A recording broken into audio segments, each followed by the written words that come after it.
Hello, my friends. We are officially in eclipse season. It opened up with the Leo full moon, and now we have coming up the first eclipse of 2026. We have our annular solar eclipse in Aquarius on February 17th, 2026, and it's going to be exact at 7:01 a.m. Eastern Time. And this is actually a ring of fire eclipse. So what happens is the moon passes directly between the earth and the sun while it's near its farthest point from earth. And also the sun is never completely blocked out. So it leaves a visible ring of sunlight, and they call it a ring of fire eclipse. So not like the Johnny Cash song, although for some of you, your eclipse season might have that kind of tone, but let's hope not. Um, my intuition is that with this eclipse in particular, I think it's going to have the opportunity to burn off some karma. And I think things are going to come to light. I mean, with eclipses, any eclipse, things always come to light. But I expect this one will bring some pretty significant reveals. And also just because it is 3 days before the Saturn Neptune conjunction at the 0 point Aries. So that combination, my intuition is that we're going to have a lot of reveals. And full disclosure, I am recording this ahead of time, a couple weeks before the eclipse. So I'm not sure what's happening in the collective at the time when you receive this message. But I just want to talk about what I'm seeing and what I'm feeling. And, hopefully you'll find some value from that. And real quick, I do want to remind people to subscribe to the channel, like the video if you do get value from them, and also please do share these videos. That does help me get the word out to people. And now with that, let's get into it. Now, one of the other things I find really fascinating about this particular eclipse in Aquarius, it is the year of the horse. And in Chinese astrology, the year of the horse actually begins on February 17th, 2026, the day of the eclipse. So this definitely feels like the official beginning of 2026 to me, between the eclipse and it being the year of the horse. And so we are finally out of the 9 energy year of 2025, the year of the snake, the shedding of the skin. And now we're in the energy of the year of the horse. And also, this is one of these transitional years. Like this happens with eclipse series. Each eclipse series lasts anywhere from series, yes, lasts anywhere from 18 to 24 months. And so we are in the transition year where we're closing out the Pisces Virgo eclipse series, which began in September 2024, and it'll officially end August 27th, 2026 of this year. And then we have the Leo Aquarius eclipse series, which is beginning this year. And the first of that is this February 17th eclipse in Aquarius. And so the Aquarius Leo eclipse series, this is going to go from this time, February 2026, until January 2028. And so my experience of eclipse series is that we're in a year when they overlap and that heightens those transitions in our lives. That's been my experience of them. So maybe you'll notice that this year if your transitions are heightened. And each eclipse series kind of has its own theme based on the astrological signs that it's in. So the Pisces Virgo eclipse series, I think of that as the dream execution axis. Pisces is all about the dream, what's possible. And Virgo is all about how do we get it done? How do you execute? So I would ask you to look at from September 2024 until now and through August of this year. How has that been going for you? How have you been able to implement or execute your dreams, your visions, your desires, your goals? Where have you gotten stuck? What's been sticky? Because you still have time to move through that over these next few months and course correct. You can use the energy of all of the eclipses to do that as well. And the Aquarius Leo eclipse series, it's the I, we axis, or the you and the people. Leo is about the self, the highest expression of the self. And Aquarius is about the highest expression of the people, the we, the collective. And so between now and 2028, we're going to be looking at the I in the collective and the collective and how it impacts myself. So Leo is going to be asking you to look at how do you want to show up in the world? How do you want to express yourself? How do you want to be the fullest expression of yourself? And how do you want that to lead or inspire the collective?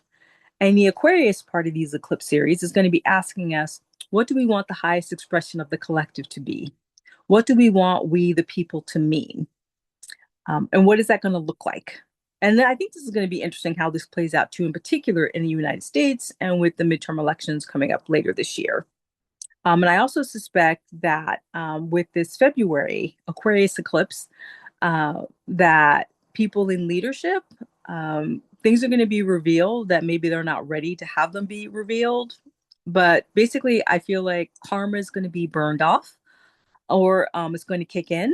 And basically, the chickens are going to come home to roost for a lot of people. So it'll be interesting to see how that plays out over the next like couple of months, maybe between now and the next 6 months, because often eclipse events they play out energetically over the following 6 months until the actual next eclipse begins. So I think that's going to be interesting to see what unfolds in the collective, especially in the U.S. political scene over the next few months. I feel like the Leo Aquarius eclipse series is really going to highlight that between now and 2028 for sure. But personally, what do you want to look at for yourself? Um, where do you want to be in the collective? How do you want to show up? How do you want to be a part of the collective? And where do you feel like the group is stifling you? Maybe you could look at that either in your business with how you work with clients or vendors or the market in general, your industry, or you could also be looking at how you want to show up more for yourself in all of these areas and all of these relationships, all of these dynamics. I think the Leo Aquarius eclipse series is going to highlight and activate that for all of us. I think we're going to be put in situations where we have to see where we have not being where we haven't been giving ourselves permission to be our full selves. And in the now, in the present version of yourself. It's been interesting. I've been listening to different astrology readers and tarot card readers, and one of the things that I keep hearing come up for people is this idea of mirrors and reflections, but being mirrored outdated versions of yourself. Some of the reflections you see in your world, in your life, they could be reflecting back to you outdated versions of yourself. And this Leo Aquarius eclipse series is going to help you update that reflection for yourself internally and teach you how to update that reflection to the people in your world. That's my intuition with them. And I think it's a great way to use that energy. And as in terms of the actual eclipse itself, there are different schools of thought. Some people say because the eclipse energy is so unstable, it's not a good time to launch major things, or it's not a good time to even do a moon ritual or any kind of ritual. Um, I've been on the fence about that lately. In the past few years, I used to be in that camp. I used to not do anything during eclipses. I used to just rest and reflect, which is also a good idea because they do take a lot of energy out of us. Eclipses physically has been my experience as well. So I do at least recommend that the couple of days around the eclipse, before or after, that you keep your schedule as light as possible. Minimize big events and meetings if you can at all. And if you're not able to really clear your schedule, then at least set up buffers between events. Give yourself downtime or transition time between things. But the more time you can rest around or on an eclipse, I think that's always a good idea. And I'm definitely going to do that for myself to the best of my ability. But I may do an actual ritual about what I want to release. Well, actually, what I want to receive during this eclipse, actually, since effectively it's a new moon. So I might do that, but it depends on how I'm feeling. I'm going to trust my intuition closer to the time of the eclipse itself. And I'm going to invite you to do the same as well. But that's basically all I have for this transmission. And just want to remind you of the offerings that I have. I do have my Skool community, which is $9 a month or $50 a year. I meet with people weekly. We just have a check-in, connect with one another, talk about the astrology, talk about things going on in our world. And it's a way for me to hold space for people as well.